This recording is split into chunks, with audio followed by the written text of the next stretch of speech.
Hello guys, welcome back to our channel. In today's video I'm going to show you how to fix WhatsApp message ringtone. To fix the ringtone from WhatsApp messages, you can follow these steps. What you have to do is press the WhatsApp app like this, go to the app information and tap on the notification option, and you have to allow the notifications. You just need to toggle off this option, but if it's like this, you can simply tap on this option to simply allow the notifications as well.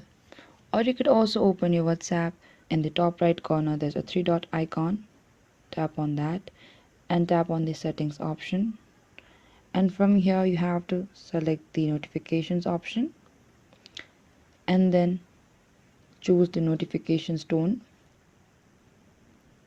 and you have to choose the ringtone from the list available ringtone. Select one of the you want to use for WhatsApp message notifications, and once you've selected the new ringtone you can tap on the OK option, we could see, and your WhatsApp message ringtone should now be set to the new tone you selected.